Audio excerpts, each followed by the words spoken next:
Hi friends, piece ಕಿಚನ್ಗೆ ಸ್ವಾಗತ. ನಾವು ಇವತ್ತು ಮಾಡುತ್ತಿರುವ ರೆಸಿಪಿ ದಾಲ್ ಕಿಚಡಿ. ತುಂಬಾ ಈಸಿಯಾಗಿ ಕಮ್ಮಿ ಟೈಮಲ್ಲಿ ಕಮ್ಮಿ ಇಂಗ್ರೀಡಿಯೆಂಟ್ನ ಯೂಸ್ ಮಾಡಿಕೊಂಡು ಮಾಡಿ ತೋರಿಸ್ತಾ ಇರೋಂಥದ್ದು. ಮಾರ್ನಿಂಗ್ ಲಂಚ್ ಬಾಕ್ಸಿಗೆ ಮಕ್ಕಳಿಗೆ ಎಲ್ಲರಿಗೂ ಇಷ್ಟ ಆಗುತ್ತೆ. ಒಂದು ಸರ್ತಿ ಈ ವಿಧಾನದಲ್ಲಿ ಟ್ರೈ ಮಾಡಿ. ಹಾಗಿದ್ರೆ ನಮ್ಮ ವಿಡಿಯೋ ನೋಡೋದಕ್ಕಿಂತ ಮುಂಚೆ ಪ್ಲೀಸ್ ನಮ್ಮ ಚಾನಲ್ನ ಸಬ್ಸ್ಕ್ರೈಬ್ ಮಾಡಿ, ಸಪೋರ್ಟ್ ಮಾಡಿ, ಲೈಕ್ ಮಾಡಿ, ಶೇರ್ ಮಾಡಿ, ಪಕ್ಕದಲ್ಲೇ ಕಾಣೋ ಬೆಲ್ ಲೈಕ್ ಮೇಲೆ ಕ್ಲಿಕ್ ಮಾಡಿ.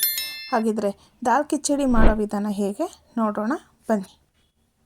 ನಾನಿಲ್ಲಿ ಒಂದು ಅರ್ಧ ಬೌಲ್ ಆಗೋವಷ್ಟು ಸೋನಾ ಮಸೂರಿ ಅಕ್ಕಿನ ತೊಗೊಂಡಿದ್ದೀನಿ. ನೀವು ರೇಷನ್ ಅಕ್ಕಿನೂ ತೊಗೋಬೋದು. ಹಾಗೆ ಇಲ್ಲಿ ಅರ್ಧ ಬೌಲ್ ಆಗೋವಷ್ಟು ಹೆಸ್ರು ಬೇಳೆನ ತೊಗೊಂಡಿದ್ದೀನಿ. ಹೆಸ್ರು ಬೇಳೆ ಅಕ್ಕಿ ಎರಡೂ ಸಮನಾಗಿರಬೇಕು. ಅರ್ಧ ತೊಗೊಂಡ್ರೆ ನಮಗೆ ಟೇಸ್ಟ್ ಅನ್ನೋದು ತುಂಬಾ ಚೆನ್ನಾಗಿ ಬರುತ್ತೆ. ನೋಡಿ, ಇಲ್ಲಿ ನಾನು ಎರಡು ಸೇರಿ 1 ಕಪ್ ಆಗೋವಷ್ಟು ಅಕ್ಕಿ ಮತ್ತು ಬೇಳೆನ ತೊಗೊಂಡಿರೋ ಅಂಥದ್ದು. ನಿಮ್ಮ ತೊಗರಿ ಬೇಳೆಲ್ಲೂ ಮಾಡ್ಕೊಬೋದು. ಇದು ಡಿಫ್ರೆಂಟಾಗಿ ಹೆಸ್ರು ಬೇಳೆಲಿ ಮಾಡಿ ತೋರಿಸ್ತಾ ಇರೋಂಥದ್ದು. ಈಗ ಇವೆರಡೂ ವಾಶ್ ಮಾಡಿಕೊಂಡು ಕುಕ್ಕರ್ಗೆ ಸೇರಿಸ್ಕೊಳ್ಳೋಣ. ನೀಟಾಗಿ ಒಂದು 2-3 ಸತಿ ವಾಶ್ ಮಾಡ್ಕೋಬೇಕಾಗುತ್ತೆ. ಕೈಯಲ್ಲೆಲ್ಲ ಇದನ್ನು ನೀಟಾಗಿ ಕ್ಲೀನ್ ಮಾಡಿಬಿಟ್ಟು. ಈಗ ನೋಡಿ, ನಾನಿಲ್ಲಿ ಒಂದು ಕುಕ್ಕರ್ಗೆ ಸೇರಿಸ್ಕೊಂಡಿದ್ದೀನಿ. ಈಗ ಇದಕ್ಕೆ ನಾನು 1 ಬೌಲಿಗೆ 3 ಬೌಲ್ ಆಗೋವಷ್ಟು ನೀರನ್ನ ಮುಂಚೆನೇ ಬಿಸಿ ಮಾಡಿ ತೊಗೊಂಡಿರೋ ಅಂಥದ್ದು. ಈಗ ಅದನ್ನು ಇದರೊಳಗಡೆ ಸೇರಿಸ್ಕೊಳ್ಳೋಣ. ನಮಗೆ ಕಿಚಡಿ ಸ್ವಲ್ಪ ತೆಳುವಾಗಬೇಕು ಅಂತ ಹೇಳ್ಬಿಟ್ಟು ನಾನು ನೀರನ್ನ ಜಾಸ್ತಿ ಸೇರಿಸ್ಕೊಂಡಿರೋದು. ಹಾಗೆ ರುಚಿಗೆ ತಕ್ಕಷ್ಟು ಉಪ್ಪು, ಸ್ವಲ್ಪ ಅರಿಶಿನದ ಪುಡಿನ ಸೇರಿಸ್ಕೊಂಡು ಈಗ ಲಿಡ್ಡು ಕ್ಲೋಸ್ ಮಾಡಿಬಿಟ್ಟು ನಾವು ಒಂದು 3-4 ಕೂಗಿಸ್ಕೊಂಡ್ರೆ ಸಾಕಾಗುತ್ತೆ. ತುಂಬ ಸಾಫ್ಟಾಗೆ ಬೆಂದಿರುತ್ತೆ. ನಮಗೆ ಬೇಳೆ ಎಲ್ಲ ಬೆಂದು ಚೆನ್ನಾಗಿ ಸಾಫ್ಟಾಗಿರುತ್ತೆ.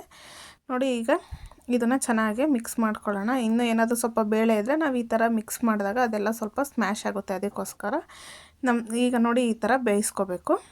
ಏನಾದರೂ ಗಟ್ಟಿ ಆದರೆ ಸ್ವಲ್ಪ ನೀರು ಸೇರಿಸ್ಬಿಟ್ಟು ನೀವು ಸೈಡಲ್ಲಿ ಕುದಿಯೋಕ್ಕೂ ಇಡ್ಬೋದು. ಈಗ ನೆಕ್ಸ್ಟ್ ನಾನು ಒಗ್ಗರಣೆ ಮಾಡ್ಕೊಳ್ಳೋದಕ್ಕೆ ಒಂದು ಪ್ಯಾನ್ ತೊಗೊಂಡಿದ್ದೀನಿ. ಪ್ಯಾನ್ಗೆ ಸನ್ಫ್ಲವರ್ ಆಯಿಲ್ನ ಸೇರಿಸ್ಕೊತಾ ಇರೋದು. ಒಂದು 2-3 ಟೇಬಲ್ ಸ್ಪೂನು. ಹಾಗೆ ಈಗ ಆಯಿಲೆಲ್ಲ ಬಿಸಿಯಾಗಿದೆ. ಒಂದು ಅರ್ಧ ಟೀ ಸ್ಪೂನ್ ಆಗೋವಷ್ಟು ಸಾಸಿವೆನ ಸೇರಿಸ್ಕೊಂಡಿದ್ದೀನಿ. ಒಂದು 1/4 ಟೀ ಸ್ಪೂನ್ ಆಗೋವಷ್ಟು ಜೀರಿಗೆ, ಹಾಗೆ ಒಂದು 10-15 ಕಾಳಾಗೋವಷ್ಟು ಮೆಣಸು.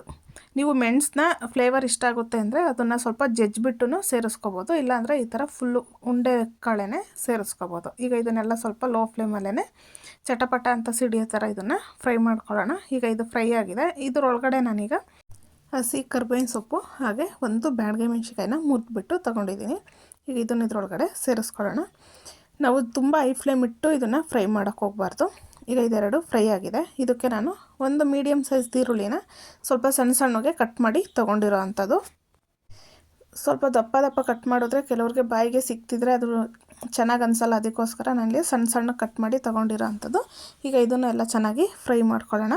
ನಿಮಗೆ ಇದಕ್ಕೆ ಬೇಕು ಅಂದರೆ ಶುಂಠಿ ಮತ್ತು ಬೆಳ್ಳುಳ್ಳಿನ ಸ್ವಲ್ಪ ಕಟ್ ಮಾಡಿಬಿಟ್ಟು ಸಣ್ಣಗೂ ಸೇರಿಸ್ಕೋಬೋದು. ಶುಂಠಿ ಬೆಳ್ಳುಳ್ಳಿ ಬಾಯಿಗೆ ಸಿಕ್ಕುತ್ತೆ, ಇಷ್ಟ ಆಗಲ್ಲ ಅನ್ನೋರು ಇದಕ್ಕೆ ಶುಂಠಿ ಬೆಳ್ಳುಳ್ಳಿ ಪೇಸ್ಟ್ನ ಸೇರಿಸ್ಕೋಬೋದು. ನೋಡಿ, ಈಗ ಇದ್ರೊಳಗಡೆ ನಾನೀಗ ಇದು ಚೆನ್ನಾಗಿ ಫ್ರೈ ಆಗಿದೆ. ಇದಕ್ಕೆ ನಾನಿಲ್ಲಿ ಹಸಿಮೆಣ್ಸಿಕಾಯಿನ ಕಟ್ ಮಾಡಿ ತೊಗೊಂಡಿರೋ ಅಂಥದ್ದು.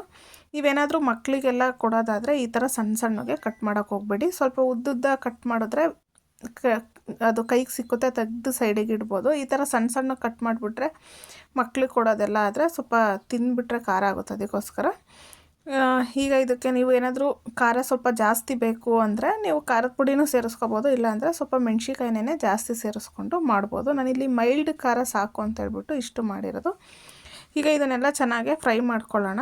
ಲೋ ಫ್ಲೇಮಲ್ಲೇ ಫ್ರೈ ಆಗಬೇಕು. ಇದು ಒಂದು 2 ನಿಮಿಷ ಫ್ರೈ ಮಾಡಿದ್ರೆ ಅದೆಲ್ಲ ಚೆನ್ನಾಗಿ ಫ್ರೈ ಆಗಿರುತ್ತೆ. ಈಗ ಇದಕ್ಕೆ ನಾನು ಶುಂಠಿ ಬೆಳ್ಳುಳ್ಳಿ ಪೇಸ್ಟ್ನ ಸೇರಿಸ್ಕೊತಾ ಇದ್ದೀನಿ. ಒಂದು 1/4 ಟೀ ಸ್ಪೂನ್ ಆಗೋವಷ್ಟು.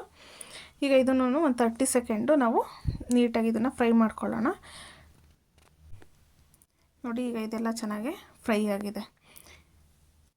ಇದಕ್ಕೆ ಈಗ ನಾನಿಲ್ಲಿ ಕಟ್ ಮಾಡ್ಕೊಂಡಿರೋ ಅಂಥ ಒಂದು ಮೀಡಿಯಮ್ ಸೈಜು ಟೊಮೊಟೊನ ತೊಗೊಂಡಿದ್ದೀನಿ. ನೀವು ಇದಕ್ಕೆ ಹೈಬ್ರಿಡ್ಡು ಸೇರಿಸ್ಕೋಬೋದು. ನಾರ್ಮಲ್ ಟೊಮೊಟೊ ನಿಮ್ಮ ಮನೇಲಿ ಯಾವುದಿರುತ್ತೋ ಅದನ್ನು ಸೇರಿಸ್ಕೋಬೋದು. ಹುಳಿ ಎಲ್ಲ ಸ್ವಲ್ಪ ಇಷ್ಟಪಡೋದಾದರೆ ಇನ್ನೊಂದು ಸ್ವಲ್ಪ ಜಾಸ್ತಿನೂ ಸೇರಿಸ್ಕೊಂಡು ಮಾಡ್ಕೋಬೋದು. ನಾನಿಲ್ಲಿ ಏನಿಲ್ಲ ಅಂದರೆ ಒಂದು 3 ಜನ ತಿನ್ನೋವಷ್ಟು ಮಾಡಿ ತೋರಿಸ್ತಾ ಇರೋಂಥದ್ದು. ಈಗ ಇದೆಲ್ಲ ಚೆನ್ನಾಗಿ ಫ್ರೈ ಆಗಿದೆ. ಈಗ ಇದಕ್ಕೆ ನಾನು ಒಂದು 1/4 ಟೀ ಸ್ಪೂನ್ ಆಗೋವಷ್ಟು ಧನಿಯಾ ಪುಡಿ, ಹಾಗೆ ಒಂದು 1/4 ಟೀ ಸ್ಪೂನ್ ಆಗೋವಷ್ಟು ಗರಂ ಮಸಾಲೆ, ಹಾಗೆ ಒಂದು ಚಿಟಿಕೆ ಆಗೋವಷ್ಟು ಜೀರಿಗೆ ಪುಡಿನ ತೊಗೊಂಡಿರೋ ಅಂಥದ್ದು. ನೀವೆಲ್ಲ ಇದು ಸ್ವಲ್ಪ ಮಸಾಲೆ ಎಲ್ಲ ಇಷ್ಟ ಆಗುತ್ತೆ ಅಂದರೆ ನೀವು ಸ್ವಲ್ಪ ಜಾಸ್ತಿನೂ ಸೇರಿಸ್ಕೋಬೋದು. ನಂಗೆ ಮಸಾಲೆ ಜಾಸ್ತಿ ಇಷ್ಟ ಆಗೋಲ್ಲ, ಅದಕ್ಕೋಸ್ಕರ ಸ್ವಲ್ಪ ಲೈಟಾಗಿ ಸೇರಿಸ್ಕೊಂಡು ಮಾಡ್ತಾ ಇರೋದು. ಹಾಗೆ ಒಂದು ಚಿಟಿಕೆ ಆಗೋವಷ್ಟು ಅರಿಶಿನದ ಪುಡಿನ ಸೇರಿಸ್ಕೊಂಡು ಹಸಿ ವಾಸನೆ ಹೋಗೋವರೆಗೂ ಫ್ರೈ ಮಾಡ್ಕೊಳ್ಳೋಣ. ನಿಮಗೆ ಇಷ್ಟ ಆದರೆ ಇದಕ್ಕೆ ಸ್ವಲ್ಪ ಹಸಿ ಬಟಾಣಿನೂ ಸೇರಿಸ್ಕೋಬೋದು. ನಾನಿಲ್ಲಿ ಸಿಂಪಲಾಗಿ ಮಾಡಿ ತೋರಿಸ್ತಾ ಇರೋಂಥದ್ದು. ಈಗ ಇದು ನೋಡಿ ಎಲ್ಲ ಚೆನ್ನಾಗಿ ಫ್ರೈ ಆಗಿದೆ, ಹಸಿ ವಾಸನೆ ಎಲ್ಲ ಹೋಗಿದೆ. ಈಗ ಇದು ರೆಡಿ ಆಗಿದೆ.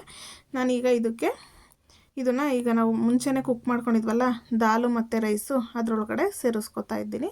ನಿಮಗೆ ಇನ್ನೂ ಸ್ವಲ್ಪ ತೆಳುವಾಗಿ ಬೇಕು ಅಂದರೆ ಇದಕ್ಕೆ ಇನ್ನೂ ಸ್ವಲ್ಪ ನೀರು ಸೇರಿಸ್ಕೊಂಡು ಮಾಡ್ಕೋಬೋದು. ಇಲ್ಲಾಂದರೆ ಇಷ್ಟು ಕನ್ಸಿಸ್ಟೆನ್ಸಿ ಸಾಕು ಅಂದರೆ ಇಷ್ಟು ಕನ್ಸಿಸ್ಟೆನ್ಸಿಗೂ ಮಾಡ್ಕೋಬೋದು ನೀವು. ಈಗ ನೋಡಿ ಇದನ್ನೆಲ್ಲ ಚೆನ್ನಾಗಿ ಮಿಕ್ಸ್ ಮಾಡ್ಕೊಳ್ಳೋಣ.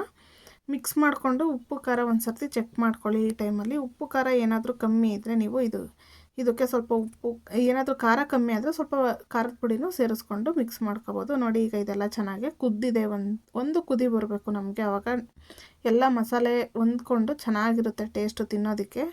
ಈಗ ಇದು ಲಾಸ್ಟಲ್ಲಿ ನಾನಿಲ್ಲಿ ಒಂದು ಇಡಿ ಆಗೋವಷ್ಟು, ಚಿಕ್ಕ ಇಡಿ ಆಗೋವಷ್ಟು ಕೊತ್ತಂಬರಿ ಸೊಪ್ಪನ್ನ ಕಟ್ ಮಾಡಿಬಿಟ್ಟು ತೊಗೊಂಡಿದ್ದೀನಿ. ಅದನ್ನು ಇದ್ರೊಳಗಡೆ ಸೇರಿಸ್ಕೊಳ್ಳೋಣ. ನಾವು ಕೊತ್ತಂಬರಿ ಸೊಪ್ಪು ಸೇರಿಸ್ಕೊಂಡು 1-2 ನಿಮಿಷ ಹಾಗೆ ಲಿಡ್ ಕ್ಲೋಸ್ ಮಾಡಿಟ್ರೂ ಸಾಕಾಗುತ್ತೆ. ಇಲ್ಲಾಂದರೆ 1-2 ನಿಮಿಷ ಕುಕ್ ಮಾಡ್ಕೊಂಡ್ರೂ ಸಾಕಾಗುತ್ತೆ. ಆ ಫ್ಲೇವರ್ ಅನ್ನೋದು ಹಾಗೇ ಇರುತ್ತೆ, ತುಂಬಾ ರುಚಿಯಾಗಿರುತ್ತೆ. ಮಕ್ಕಳೆಲ್ಲ ಇಷ್ಟಪಟ್ಟು ತಿಂತಾರೆ. ಒಂದು ಸರ್ತಿ ನಿಮ್ಮ ಮನೆಯಲ್ಲೂ ಈ ವಿಧಾನದಲ್ಲಿ ಟ್ರೈ ಮಾಡಿ. Thank you.